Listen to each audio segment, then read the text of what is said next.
Bonjour à tous, nous poursuivons aujourd'hui avec la 6e Mishnah du 4e Pérek. La Mishnah nous enseigne ici encore quelques machlokot entre Bet Shammai et Bet Hillel, cette fois-ci concernant Chavit Shel Zetim Megulgalim. Il s'agit d'un tonneau où ont été entreposées, mis des olives, comme nous explique le Barthénoura. Elles ont été mises en conserve avec du sel afin de les radoucir. Et ces olives, on les appelle chez Zetim Megulgalim. Pourquoi Megulgalim? Megulgalim, c'est un peu comme si on pouvait les faire rouler. C'est-à-dire que on ne les laissait pas longtemps dans ce mélange, dans ce sel, parce que sinon elles allaient complètement se coller les unes aux autres. Mais on les laissait un petit moment qu'elles puissent se radoucir, mais qu'on puisse quand même pouvoir les rouler. Donc ce tonneau où on a mis des olives Megulgalim, qu'on a mis avec du sel pour un petit peu les radoucir, le problème, la question qui se pose ici concerne le jus, l'huile qui va sortir de ces olives. Est-ce que l'on considère que c'est un mashké, c'est-à-dire que c'est un liquide, appelé donc mashké, boisson, qui va pouvoir être marchir à la touma, à l'impureté, c'est-à-dire marchir à la touma. Nous savons que tout fruit, tout aliment, pour pouvoir devenir impur au contact d'une source d'impureté, il faut que cet aliment ait été au départ au contact avec un liquide, de l'eau ou un des fameux 7 liquides, donc le vin ou l'huile. Mais il y a aussi une condition, c'est que comme dit la Torah, et c'est rapporté ici dans le Barthénoura, c'est marqué Vechiyiten Maim al Zera. Lorsque sera posé Maim, Vechiyiten, Vechiyutan, on va lire Maim al Zera, c'est-à-dire c'est écrit comme c'était Vechiyiten, Vechiyutan, c'est-à-dire lorsque il aura été mis de l'eau sur Zera, sur des grains de blé, à ce moment-là ils pourront devenir impurs. Donc on lit Yutan, ça a été mis, mais c'est marqué sans vav, donc on peut lire Yiten, c'est-à-dire on doit mettre. De là on apprend que Yiten, c'est un acte réfléchi, quelque chose que l'on veut. Yutan, ça peut être fait même si on ne le veut pas. Eh bien, la Torah vient nous dire ici que dans quel cas ce liquide a cette capacité de rendre l'aliment ensuite apte à devenir impur, c'est seulement si ce liquide est comme Yiten, c'est-à-dire que tu le veux, que tu as un intérêt. Mais si tu ne le veux pas, il ne prend pas le statut de liquide qui pourra à son contact rendre apte un aliment à devenir impur. Et donc ça, c'est tout le problème de notre Mishnah. Parce que nous avons ici un jus qui sort de ces olives. Et donc, Bet Shammai nous disent Eno tzarich lenakev, tu n'as pas besoin de faire un trou dans le tonneau pour faire sortir ce liquide, pour montrer, contrairement à Bet Hillel, puisque Bet Hillel vont nous dire tzarich lenakev, tu dois faire un trou, c'est-à-dire que Bet Hillel disent tu dois montrer que tu ne veux pas de ce liquide, tu ne veux pas de ce jus qui sort de ces olives. Et donc comment tu vas montrer? En faisant un trou. Quand tu fais un trou dans le tonneau, tu laisses la possibilité au liquide de sortir, donc tu montres que tu ne le veux pas. Mais si tu ne fais pas de trou, donc ça montre que tu le veux. Bet Shammai ne sont pas d'accord. Et notre Tzarich, tu n'as pas besoin de faire un trou parce que on sait que tu ne veux pas de ce liquide. Même si tu ne fais pas de trou, comme tu n'en veux pas, tu n'as pas besoin de montrer par une action que tu n'en veux pas.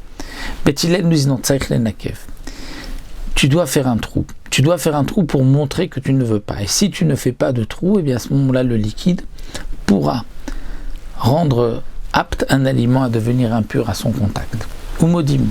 Mais ils sont d'accord. Bet Shammai et Bet Hillel, que si ça a été percé, ça a été troué, le tonneau a été troué, et qu'ensuite il a été bouché, ce trou, par de la lie, shmarim, à ce moment-là, même le liquide est à l'intérieur reste, c'est pur, il n'y a pas de problème, même d'après Bet Hillel. Pourquoi? Parce que tu as montré que tu n'en voulais pas, même si ensuite le trou s'est bouché. Ce n'est pas, donc ça ne va pas montrer, prouver que tu le veux, puisque tu as fait ton trou pour montrer que tu ne le veux pas.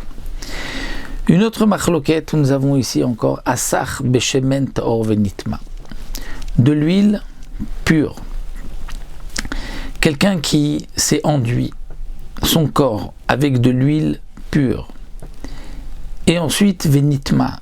Et il est devenu impur, lui a touché source d'impureté. Donc l'homme est impur et va rendre impure l'huile qui est sur lui.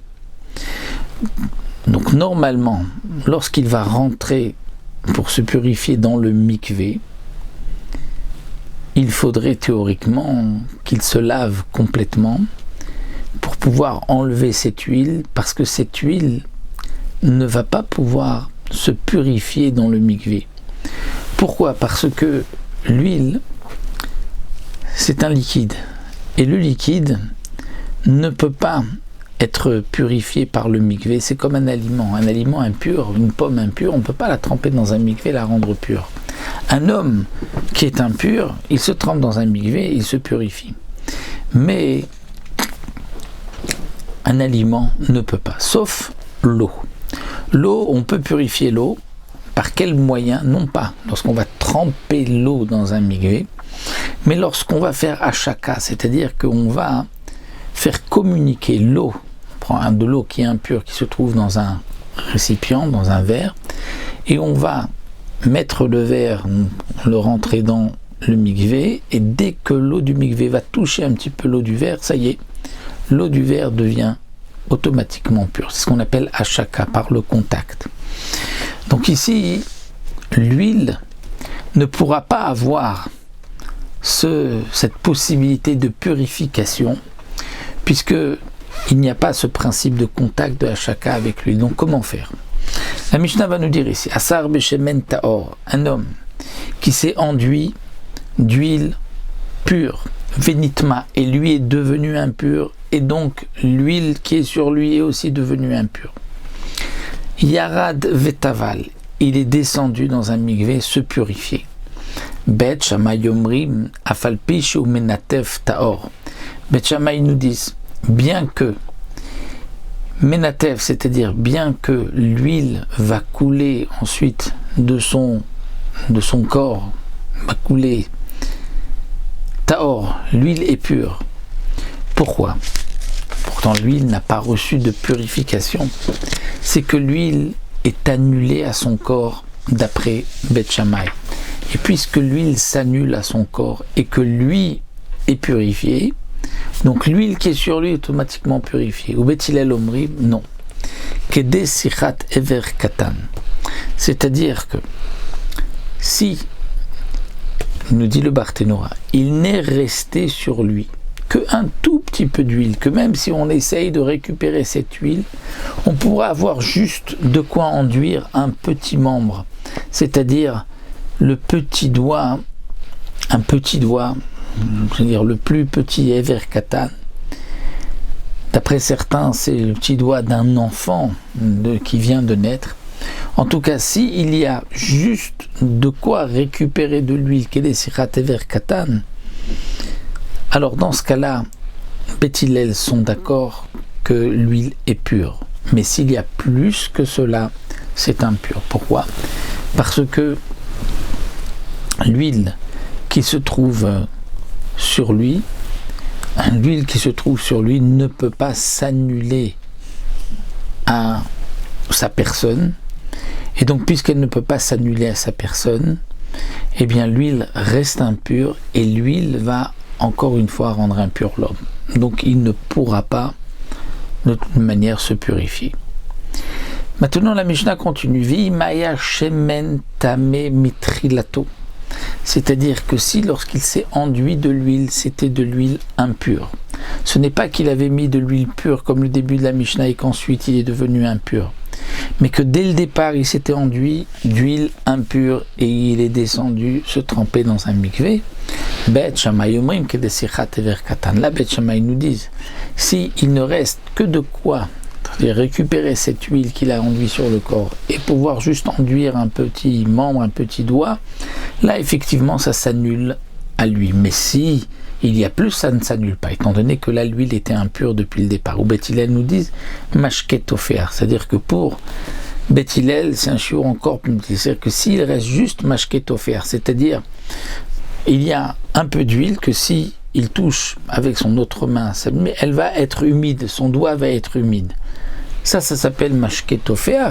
À ce moment-là, s'il y a de quoi rendre humide son autre main, l'huile ne s'annule pas à son corps. Rabbi Yehuda Omer, Mishum Beth Hillel tofer matfila. Rabbi Yehuda dit au nom de Beth Hillel, non, c'est pas juste que son doigt va être humide, mais c'est que si ensuite il touche l'huile qui se trouve sur son corps, il va avoir comme une petite goutte, une humidité, il pourra rendre humide un autre doigt, une autre main qu'il va toucher. Dans ce cas-là, c'est tofer ou matfir, c'est-à-dire qu'il y a de l'huile pour être humide et pour rendre humide encore.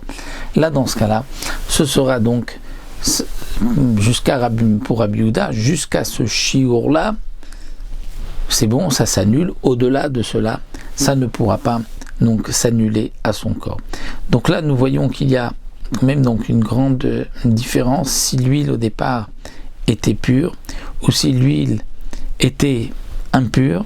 Lorsque l'huile est pure pour Beth Shammai, même si ensuite elle s'est rendue impure par lui, elle s'annule à son corps. Mais si elle était impure depuis le départ, c'est là qu'on fera la différence. Alors pour Beth Hillel, il y a aussi une différence, mais il y a une différence dans le shiur, dans la quantité, comme nous l'avons vu.